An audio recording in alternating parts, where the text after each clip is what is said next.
underneath the hood of the K4, there are two different engine choices that are available. So the base engine is going to be a 2-liter naturally aspirated engine. Then there's the option for the 1.6-liter turbocharged engine instead. This one has 147 horsepower and 132 pound-feet of torque, which, I mean, isn't the greatest, but at the same time, drop yourself into sport mode. I'm going to be utilizing the hand shifter. Let's get back up to highway speed, and 3, 2, and...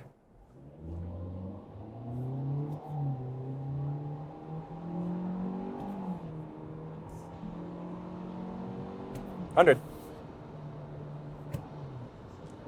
So for a little car with this is the 2-liter engine, I would say that that's pretty solid performance. I think for most people, if you're just looking at getting into a car that can get you from A to B and it can get you out of tighter spaces, or if you need to get up to highway speed past somebody, the 2-liter engine inside of the K4 is pretty good. But if you want the best possible performance inside of the K4, the 1.6-liter is the way to go. It's got 190 horsepower, 195 pound-feet of torque, which is almost 50% more power compared to the 2-liter engine. You're going to get good fuel economy either way, but I personally would go for the 1.6 in the GT line, but that's going to come down to a matter of personal preference. It's nice and simple underneath the hood here. There's a tiny little engine cover. There's easy access in order to top up your wiper fluid, change your oil, and then easy access to the battery as well. And then the warranty inside of the Kia world is pretty good. In Canada, your basic and powertrain are a 5-year, 100,000 kilometer. In the US, the basic is a 5-year, 60,000 mile, with the powertrain getting bumped up to an impressive 10-year, 100,000 mile instead. I would love to see a 10-year warranty for the powertrain in Canada, but you've always got the option of increasing your warranty at time of purchase if you really need that extra peace of mind. But just take care of your ride. Take it in for regular oil changes, regularly scheduled maintenance to get the best possible life out of it. I've seen Kias easily roll over 300,000 kilometers, so 200,000 plus miles, but it does hinge on you actually taking care of your vehicle. You're only going to find the K4 front-wheel drive, which isn't necessarily a bad thing. So I'm in Canada and we get snow 3, 4, sometimes 5 months out of the year. But if you have a good set of winter tires inside of a front-wheel drive car, you're going to be fine in slippery, snowy conditions. You're going to find LED headlamps inside of the ride, and then a nice matte finish to the lower part of the bumper that wraps through part of that grille as well. Kia vehicles are known for having a lot of technology. And while this trim level doesn't have the forward sensing system or front-facing camera, it has a lot of other useful driving features like a lane keep assist. There's also going to be adaptive cruise control, and paired together, it's not hands-free driving, but it can keep you perfectly balanced in your lane. The highest available trim does have that forward sensing system available, along with side-mounted cameras for a surround view monitor, along with a blind spot monitoring system, which is phenomenal. The rear end of the K4 is kind of neat. It's fairly sloped for the rear window, which means that you're not going to find a rear windshield wiper. It's also fairly low profile, so it's not that it's impossible to see out of the back using the rear view mirror. It's a little bit challenging, but still, I think the style is kind of neat.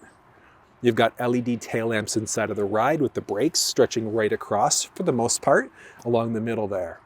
And that same highlight that we saw along the front end follows through back here. You're going to find a matte black bumper with a little silver painted part on the very bottom. You're not going to find the reverse park sensing system inside of the majority of trim levels of the K4. But one thing you will find is the backup camera. And then getting into the trunk of the K4 can be done so many different ways. There's a button just next to the driver's seat. Just underneath the A in Kia, there's also a button there that you can push. You can use the key fob in order to do it that way. The one thing that I love about Kias, the smart trunk feature. So all you have to make sure is that the car's locked. And then you need to get a few feet away for a few seconds in order for it to work. And as long as the feature is enabled, you're just going to walk up to the trunk area You could push the lock button on the fob to stop that, but smart trunk feature is so cool. And then looking at the trunk of the ride, there's nothing off to the left or the right-hand side. One nice thing though, a little storage tray here you can lift up, and you're going to find a mini spare tire, and then the jack just above that as well. And folding down the second row seats can be done, but it's just from the trunk area. There's no way that you can do it from the second row. So there's some releases you're gonna pull on both the left and the right side. It's a 40-60 bench, so it's 40 on the driver, 60 on the passenger, so you can fold them down individually. If you can reach it from the trunk, you can push the seats down that way. But if you can't reach it, just unlock, and then you can get access to it on either side instead. And there is a surprising amount of space inside of the boot. Looking at the trunk measurements, the ones behind the first row are going from right where the trunk would close to just in behind that little armrest between the first row seats. So you'd gain or lose a little bit of extra space depending on how far forward or backwards those seats are. And then one other thing to consider is that the seats inside of the K4 cannot be slid forwards or backwards or reclined. So they're locked into place there, but like I said, you get a good amount of space inside of this trunk. Filling up fuel inside of the K4 is done just along the driver's side. And one nice thing is that it is a locked cover. So in order to get inside, just next to the driver's seat, there's a release. And it's unlocked. And it's a cap system. I don't know if you know this, but you take the cap off, you can slide it right along the fuel door rather than just letting it hang. But you can let it hang either way if you want to. When looking at fuel quality inside of the ride, minimum manufacturer's recommendation inside of the K4 is just regular gas. So 87 octane is all you need to use. There's really no added benefit to using anything higher than that. When it comes down to fuel economy inside of the ride, the 2-liter engine is going to get slightly better fuel economy than the 1.6-liter turbo. Not by much, but by a little bit. Looking at rear-world fuel economy inside of the K4, picking the car up and doing a bit of driving, so it's been a mix of stop and go, some free-flowing highway traffic, and then some city driving, I've averaged about 7.1 liters per 100, which is just under the manufacturer's stated amount. If you were just cruising on the highway distances though, I think you're gonna definitely get better than manufacturer's stated fuel economy numbers inside of this ride. Now, does it make sense to go for the 2-liter or the 1.6? You're gonna spend slightly more every year on fuel inside of the 1.6, but for the performance upgrade that you get, I think that's gonna be worth it for the right person. See there, the side view mirrors inside of the K4 have turn signals built in. There is the option for the blind spot view monitor where there'd be a lower mounted camera in the higher levels of the vehicle. They're manual folding, and most trims also have the blind spot monitoring system. So if somebody enters the blind spot on either side, that's going to highlight in order to let you know whichever side of the blind spot that they've entered. There's some intelligent access, so as long as you've got the fob on you, you can push there in order to lock or unlock the ride. Along the door here, you've got your heated seat, heated steering wheel. Some trim levels of the K4 also have the option for ventilated first row seats, but all of the buttons here are standard across the board. So side view mirror controls, window controls, kill off power to the rear windows with some door storage. There's a speaker there. Increase or decrease the brightness of the cluster. There's a parking brake and traction control with your hood release. These are just the regular carpeted mats you're going to find inside of the ride. You can already see they're taking a little bit of hate right now. So what I'd recommend, just go for the thermoplastic rubber trays, whether that's from Kia directly, if you go to WeatherTech, whatever the case may be. There's trunk release, fuel door release, manual adjusting seats, and these are just the cloth seats that you're going to find inside of the ride. There is the option though for synthetic leather seat in some trims. Got a little start up there. Oh, that's nice. Let's get that heated seat going. It's a little nippy outside, but if you want a full walkthrough, like you want to know how to use the steering wheel buttons, go through the cluster screen or the infotainment, you'll find walkthroughs down in the description of this video. But honestly, I love the feeling of the steering wheel. It takes a little bit of getting used to because it's not rounded out. It's got more of like a flat top, flat bottom, but honestly, it feels nice in the hand. There are some available drive modes, so normal versus sport, changes up the look of the cluster. There are technically two different cluster screens available. Most versions of the K4 will have this version. There is the option, even though this is fully digital, there's a 12.3 inch that gives you a lot more flexibility in comparison. But the screen itself is great. There's adaptive cruise control, a voice assistant, and so many other things. I love it. Interior here looks good. The infotainment system here is standard across the board. There's one without factory navigation, and then there's one with factory navigation.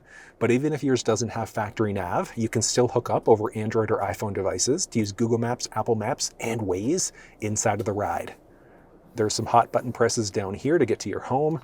To get to a map is kind of neat. Yeah, so you see there, because this one doesn't have factory nav, if you hit the map button, if you've got your phone connected to Android Auto or Apple CarPlay, pushing that would launch into the maps on your phone instead. There's a volume rocker. You can mute out audio this way, go to different media options here. All of your climate control settings are built in this way. So you've got your fan speed, adjust the front or the rear for the defrosters. Do you want this going to your windshield face feet? Some sort of Frankenstein combination. AC, adjust your temperature here as well. There are a series of different power points down here too. So you've got two USB Type-C. The one on the left side though is either for strictly charging or for data transfer and for charging. So if you had a USB stick with some MP3s on there, while that's loading up, I'll show you a few more things. So there's a 12-volt power point down there, a wireless charge pad, along with your push button start, a hand shifter, which it feels good in the hand. And one cool thing, so you've got your dedicated sport mode, but there's also a manual mode. So you'll be able to shift gears out this way instead if you want to. The hand shifter works on the same principle as paddle shifters. So if you've never used a hand shifter before or paddle shifters and you want a better understanding of how it's done, check down in the description of this video for a little walkthrough instead. There's an auto hold setting with this one enabled. If you're in drive, take your foot off the brake when you come down to a complete stop. The car is not going to move. So that's a pretty good safety setting to keep on. Most trim levels are just going to have a regular backup camera. There is the option for the full surround view monitor inside of the highest trim of the ride instead. And honestly, I got to say the backup camera quality here is amazing. You've got a few cup holders, but you've got sliding. So if you need something for a bigger bottle, you've got that flexibility. Or if you just want to have both sides, fully open, just for more storage space, that's available too. Got a little armrest here that's non-lockable, decent amount of space. The dash highlights are pretty neat. Down low, there's a non-lockable glove box that has a good amount of space to it. And just up overhead, so there's, well, this one doesn't have a roof inside of the ride, so no sunroof here. There's a manual dimming rear view mirror. And then basic controls like an SOS mode, tow mode, turn on all of your cabin lights there as well. Have them turn off, well, not come on with the door, yay or nay. There's also going to be a visor with a vanity mirror. Light up overhead is going to be there standard. There's a ticket receipt holder. And then this guy stretches out to block all of the sun that might be hitting your face. But overall, I would say the design for the price point is pretty solid. There's an assist handle overhead, and then with the seat, so it's a manual seat. Oh yeah, so it's as far down as it's gonna go right now. I'm 6 feet tall again for reference, and up overhead, I've got like 4 inches of headspace. So if you're 6'4", you'll probably comfortably be able to sit inside of this ride, which is wild. Yeah, seat's comfortable, even though it's a cloth seat, fairly comfy. Hold on, let's go into the second row here. Okay, so the handle for the second row reminds me of the Hyundai Veloster. So you got to pull there in order to get inside, but you've got your handle, window control with bottle storage down low. Same cloth seats that have anchor points and top tethers. Up overhead. Space-wise back here, with the driver's seat set up for myself being 6 feet tall, inside of the second row, I've got a great amount of foot space, knee space, and head space is a little tight.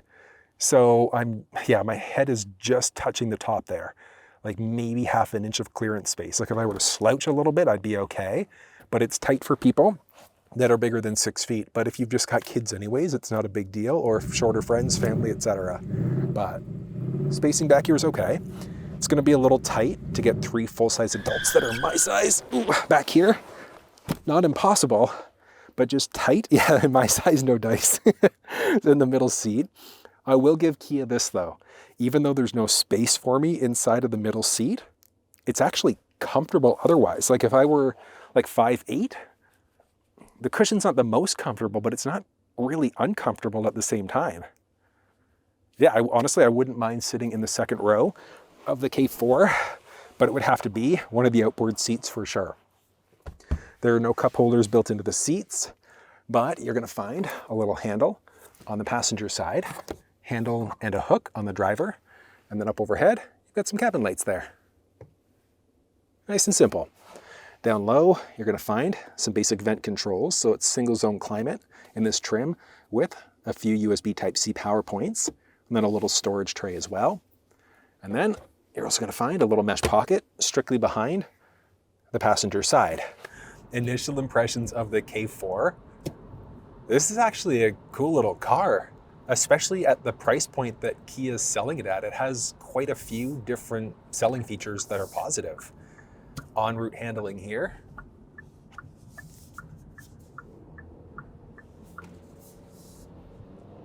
Come on, 2-liter! The regular 2-liter engine. It's nothing crazy from a performance perspective. It's a car to get you from A to B. The handling in it so far here has been pretty good. And you'd think from something that's small like this, you wouldn't, or cheap like this as well, I guess I should say, you wouldn't really expect much. But the seat quality, the comfort, it's not the most comfortable seat by any stretch. The headrest is okay. Like, it's not bad overall. Fairly comfortable there for the seat. The cabin noise, it's a bit noisy. It's nothing that you wouldn't be able to live with. It's just like a regular car. From a cabin noise perspective, like, would active noise cancellation be great? Yes, but nothing to complain about. And one thing that I love about Kia vehicles, their adaptive cruise control system is so good. I've been in the manufacturers where the cruise control isn't the greatest, but Kia does it so incredibly well. You're only gonna find the K4 front-wheel drive, which, I mean, I'm in Canada, I've driven front-wheel drive vehicles before. Wintertime with a good set of tires, you're fine. And the overall handling that you get, it's a wet road. It's one thing I love about sedans, they are so responsive. Is it gonna be as good as a sports car, performance car? No. But again, for most people, that's probably gonna be good enough. And then taking a look at the turning radius. Yeah, exactly what you'd expect out of a little sedan. It's good there. Up to speed. The little 2-liter engine, it wants to go. It wants to go so bad. So do you look at the Kia K4 as the option for your next ride? It's gonna depend on what you care about. If you're looking for a budget-friendly sedan to just get you from A to B with good style, performance, and handling, the K4 should probably be on your radar. I personally would at least look at the EX trim level of the ride, but honestly, my favorite would be the GT line to get all of the available technology and the bigger 1.6-liter engine instead. But that's just me personally. You can find all of the build details for this ride, along with links off to Kia Canada, US, and all the tech walkthrough videos down in the description. But if you enjoyed this video, give it a thumbs up, share it with someone if you think they might find it helpful. And until I see you next time, take care.